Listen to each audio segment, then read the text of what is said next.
Ever felt paralyzed by a decision? You overthink it, you wait for the perfect moment, that last missing piece of data. But deep down you're terrified. What if I lose all my money? What if I make the wrong move? Or what if I humiliate myself?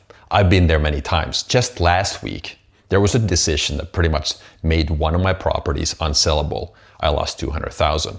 It was not the decision itself that made me feel really bad about it. It was actually the way I let it impact me.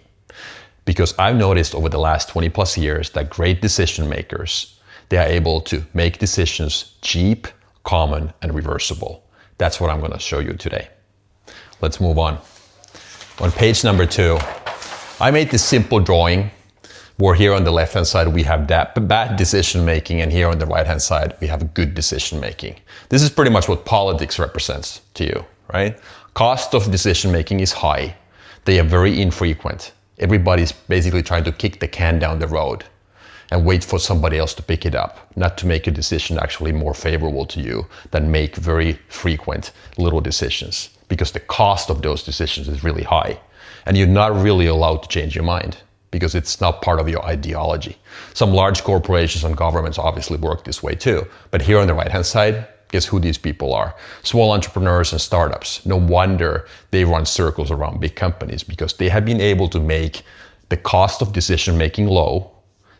Those decisions are frequent and they are reversible. They can change their mind. They're allowed to change their mind. Of course, they have a small ship. They can make tight turns and everything is much more flexible and nimble, right? So this is what I'm going to be talking about. Instead of fear-based decision-making, to practical, where you lower the cost of emotional and practical decision-making. Okay, on the next page here, I'm going to talk about why I think we are in this situation, meaning why we are stuck. Because from early on, if you think about it, your parents, they raised you, right? So your mom and dad or whoever raised you, they told you right and wrong all the time. So they give you these directions and instructions no matter what you do. Do this, don't do that. So from an early life, or from an early age on, you were told basically what to do and what not to do. So you were taught that there's one right way of doing things. The school is going to continue on that, and they did. So you go to a test, with the exception of math, obviously there's only one right answer, but everything else, the teacher is basically your authority.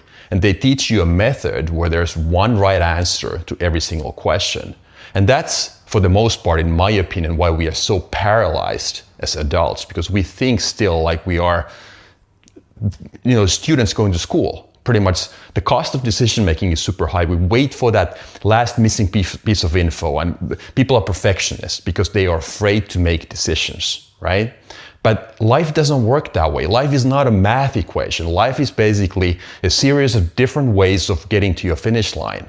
Like if you want to drive from New York to LA, there's just not one freeway. You can take multiple different routes.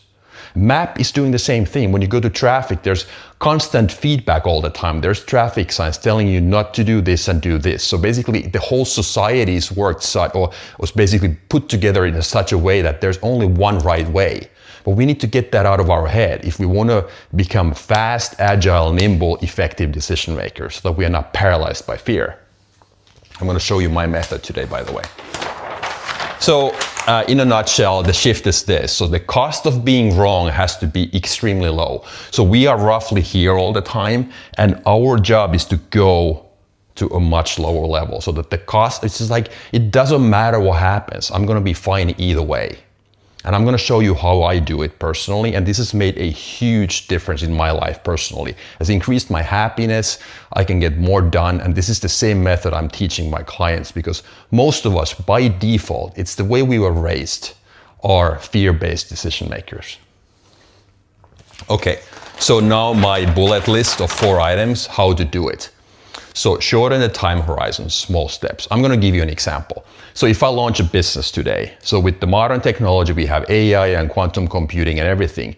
Instead of running my company in such a way where I produce prototypes and do customer surveys and whatnot, waiting for 6 months to think whether this business idea is launchable or potentially successful in the marketplace, I can now create multiple landing pages, video sales letters, and hooks and templates and whatnot to test my idea in smaller segments. So instead of waiting for that one big decision 6 months down the road, I'm going to break that value chain into the little bits and pieces and make frequent decisions daily. And when the decisions are frequent, when they happen all the time, the cost of those decisions is so much lower. So small steps, small incremental steps, right? Number 2, this is my absolute favorite. I've been talking about this a lot in the past, and I will be talking about this in the future as well, because this simply works. Wonders in my case, at least.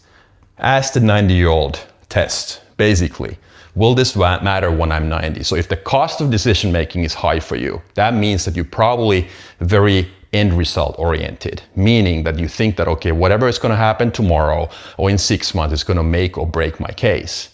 So ask yourself this particular problem I have today, or this decision, is this something that I'm going to worry about when I'm 90 years old?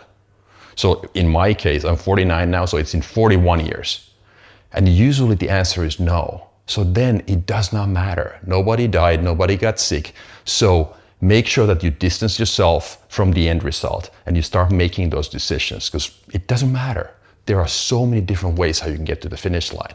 And the reason why, like I said this many times already, the reason why the cost of decision making is so high is because we think there's only one right way. But get that out of your head. There's 100 million different ways.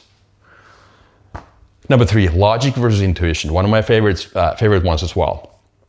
2 types of decisions typically in life, in my opinion.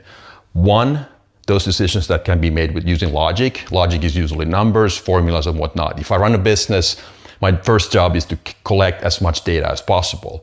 Does this landing page work? What is the conversion rate? What is the click-through rate, and so forth? And then once I have the data, then I can make decisions. I don't need to ask anybody, and it's logic-based. It's basically an Excel spreadsheet, a math problem, like that 1 + 1 = 2. But then there are certain decisions in life that are intuition-based, and those are typically related to people, places, and jobs. I'll give you an example. Who are my best friends? And most importantly, who is my life partner? What do I do for a living, and where do I live? And those are not decisions that can be made using logic. It's that inner gut, that inner feeling, and your intuition. Take your time if you have to take your time, but keep in mind that fear is not part of that equation. If you keep dragging your feet, if you keep waiting, and fear is the determining factor, then you have to get rid of that. Face all of those fears.